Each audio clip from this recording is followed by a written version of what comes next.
ended. Once everybody agrees, we'll get to it. Now I give her a 3-day deadline, and I have them back to her, and she's able to give them to the general manager of the casino and implement it across the casino floor. So All right. It's streamlined their process of getting stuff implemented on the floor. All right. And let's see.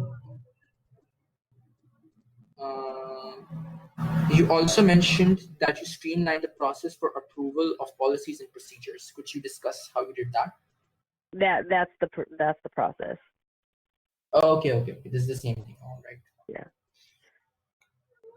Let's see. Okay. By the way, before you implemented these new procedures and policies, like, was the company facing any like challenges or like problems that this helped resolve, like any Yes. issues? So I don't know how to word this, but previously the casino and the gaming commission had very short communication, did not work well. It was, one's better than the other. It was difficult to get signatures. It was difficult to get paperwork pushed through. There was a lot of pushback about whether or not the gaming commission was going to implement it. There were employees that weren't getting the support that they needed. There were a lot of issues.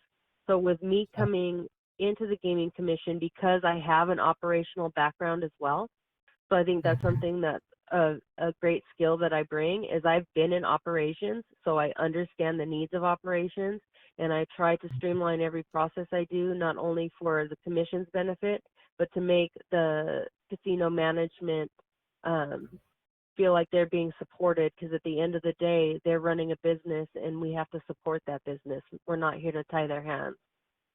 Right. You facilitate them in like compliance, and at the same time you achieve compliance Yes. with the gaming commission, right? So I facilitate their compliance, their operations, as well as our compliance. Right. Oh, and extensive training, I've done is Title 31, Bank Secrecy Act, anti-money laundering training. And I've performed audits with our third-party auditor for the last 9 years and never had a finding. Right. So Title 31, like extensive training in in these things, Title 31 anti-money laundering and stuff like that. Okay.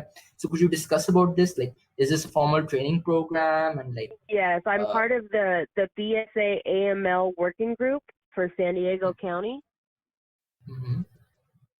And I attend the trainings as needed, and I perform the yearly training, as well as work with our third-party auditor when they're on site for the audit.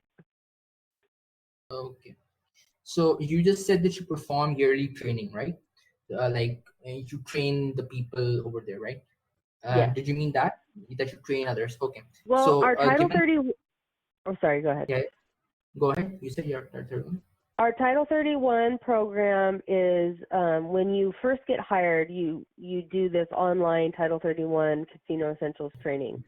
We do that every year. That's just the base. But due to our position and what department we're in, I continually train on Title 31 related activities for surveillance and for compliance.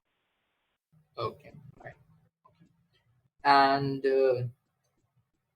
okay, so this is part of your like continuous training, right? To like update your knowledge or skills.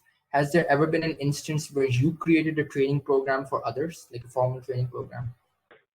Yes, I created the in this current job.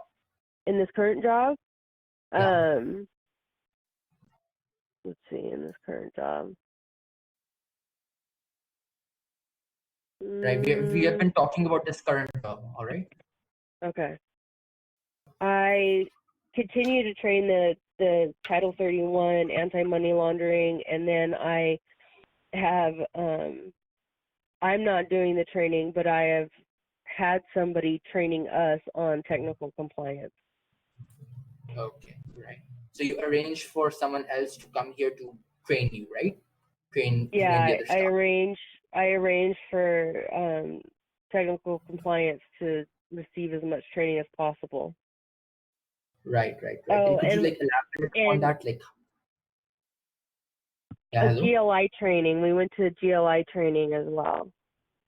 Right. Okay.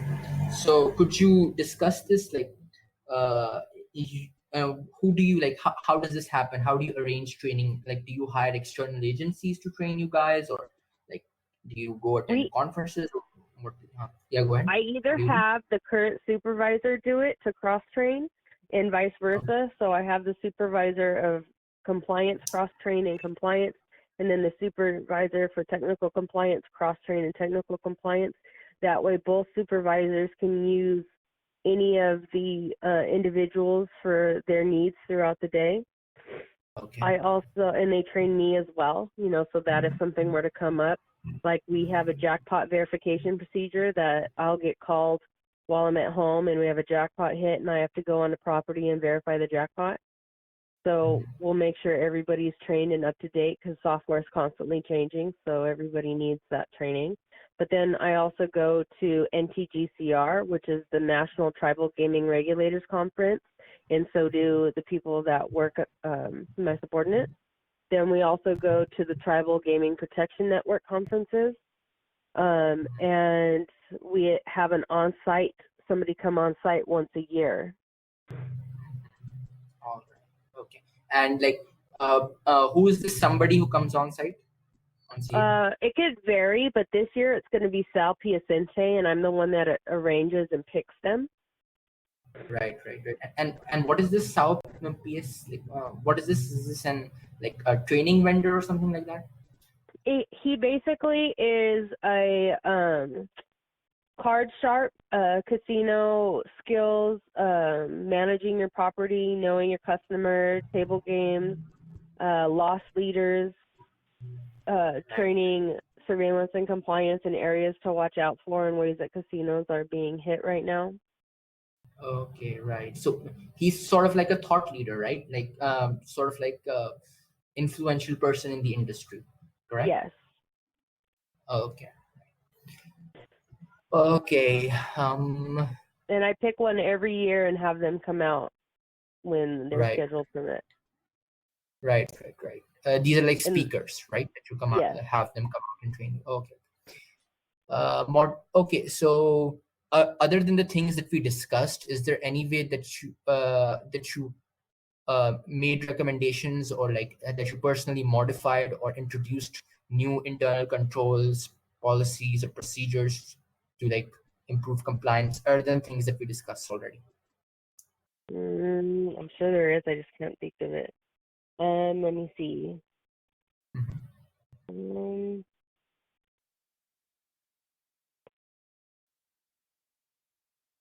I can't think of anything right now. Okay, all right. Is there an incident where you have like resolved a very complex compliance issue, like say somebody was not complying or anything like that?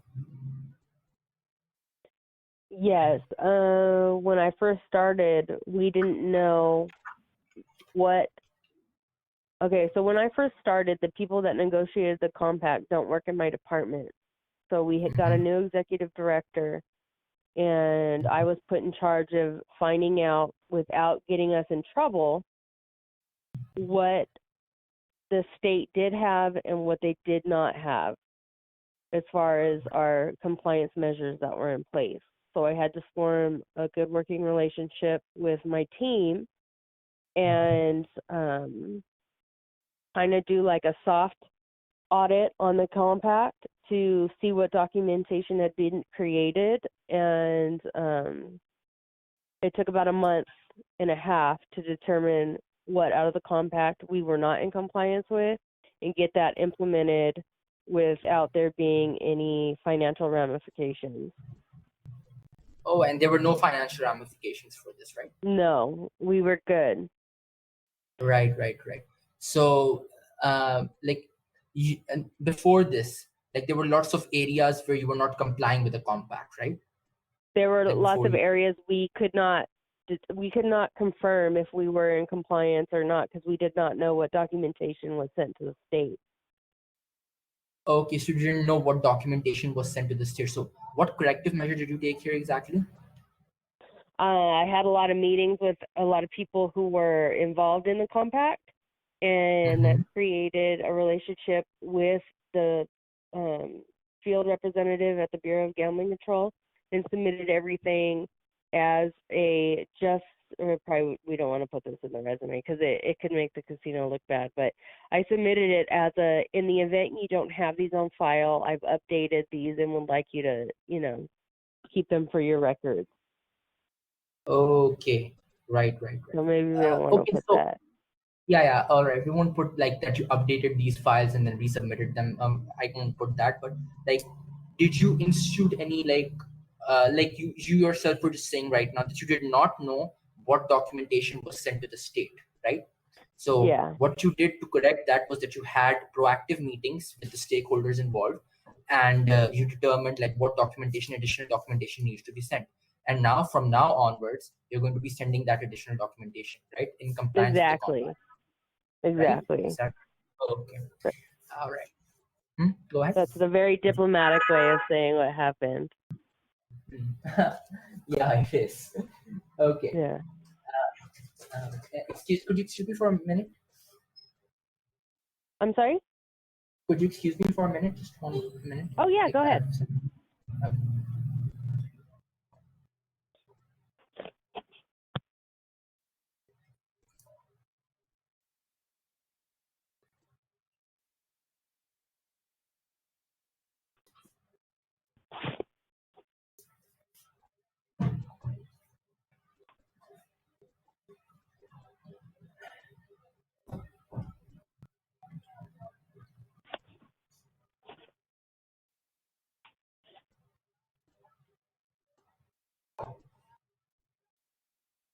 Right. Hello.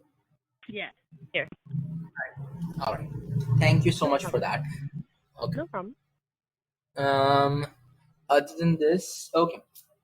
So we've discussed this whole bit, and okay. So like, uh, right. Is there any other thing over here? Is there any other like complex compliance issue that you had resolved other than the thing that we discussed right now? Um,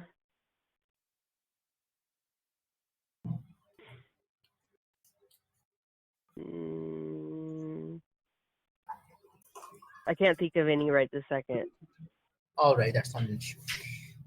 Did you identify potential areas of compliance vulnerability or risk and develop corrective action plans for those? Yes. Okay, could you tell me about a couple of instances?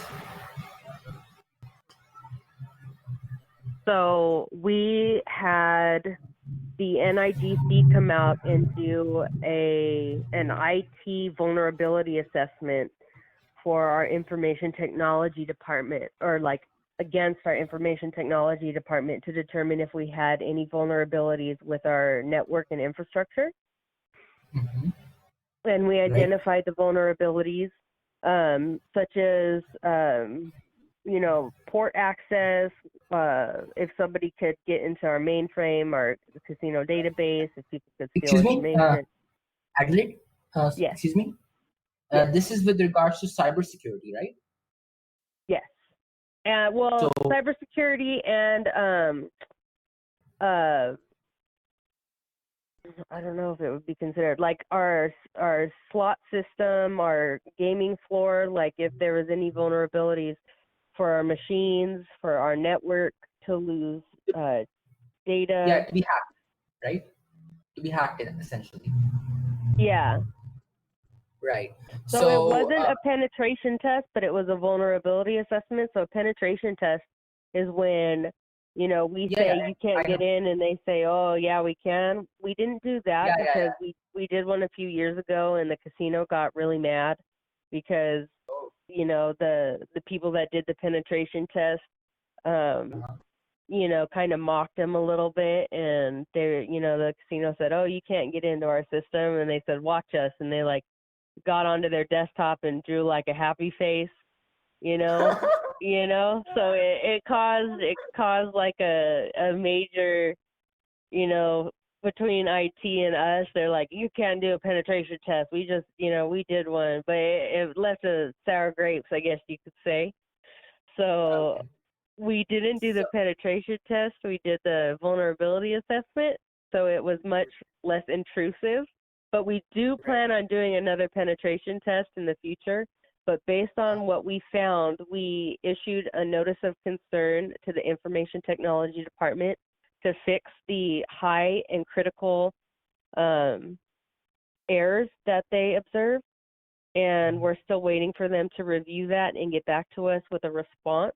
And based on their response, we'll know if we're going to move forward with having them come out and audit again to see if they implemented the changes. Because me not being an IT person, I just have to go off their word. So right, right. we gave the director or the vice president all the information to please get back to us within 3 weeks, I believe was the deadline. So October All right. 11th. And then, Actually, yeah, um, you just I understand IT vulnerability assessments, you conducted that, but how is this related to like compliance? Were there particular like state, federal, district, or internal policies that said that you yes. had to conduct these vulnerability tests, something like that?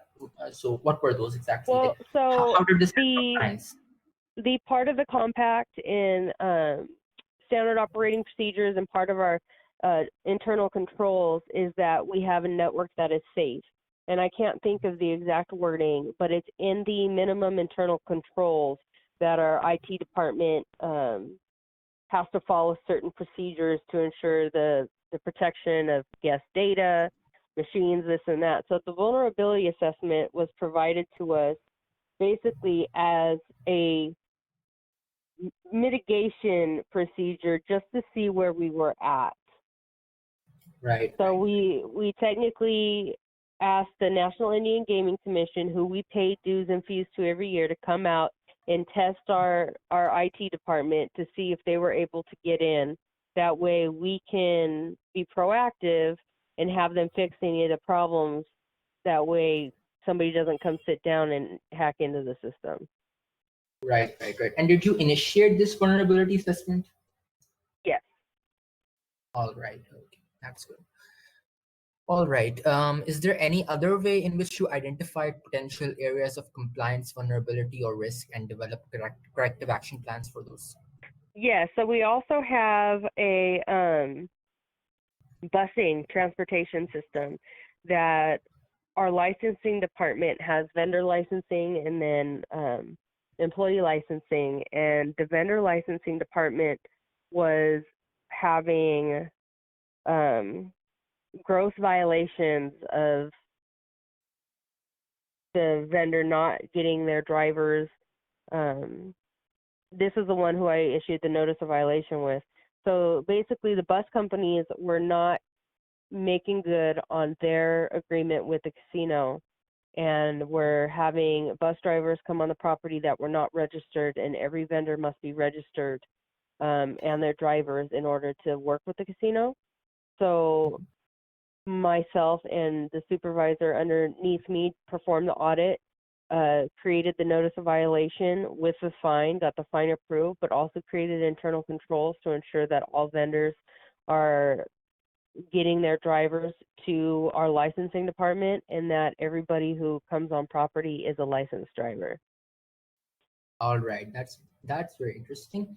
And how did you identify that like gross violations are occurring? Is there any specific way that you like caught on Somebody to in the that? licensing department just happened to make a comment that they've had a meeting with a bus driver for a couple months and they keep canceling their meeting. And she just said he keeps canceling their meeting. He's like, I think they're up to no good because they don't want to sit down and talk to me. So we took that information and we performed an audit based on them not complying with their licensing meeting, and was able to determine that they had like 19 drivers they weren't registering through the licensing department. Oh, I see. All right. Other than this, um, Is there any other thing that you would like to mention in this area where you identified potential areas of compliance, vulnerability, or risk, and you developed corrective action plans for them? Not at this time. All right. You develop. Sorry. Is there any time where you in this current job, like at San Pascal, we're still talking about San Pascal here, San Pascal band. Did you develop compliance training or communication programs here? Oh, sorry, you said you didn't develop a formal training program. Did you develop communication programs, compliance communication programs? The only thing that I've developed is a system of the meetings and constantly working with my supervisors and my technicians to ensure that everybody is communicating. Right. And this system of meetings, does it help like disseminate information about new regulations or changing regulations? Yes, it also gives them a stake in the outcome, so they're able to voice their opinion and their ability to get involved or not get involved or their process. Mm-hmm. Right. And like this sort of like empowerment, Yeah. like how does this benefit them? Like I know that it gives them a greater sense of ownership, which like helps them like comply more with the new regulations. But like how do you like modify how those regulations are implemented? Do you modify those policies based on their input? Well, because I have the technical compliance and the compliance inspectors, Mm-hmm. a lot of the work is actually technical compliance. And in order for them, and I believe everybody, to be cross-trained and understand the process and procedures, it's good to sit down and go through what an expectation of a project is. That way, if the goals aren't defined or it's impossible to do the project the way it's being presented, they have the ability to say, we can't do that. We don't have the people, we don't have the software, we don't have this.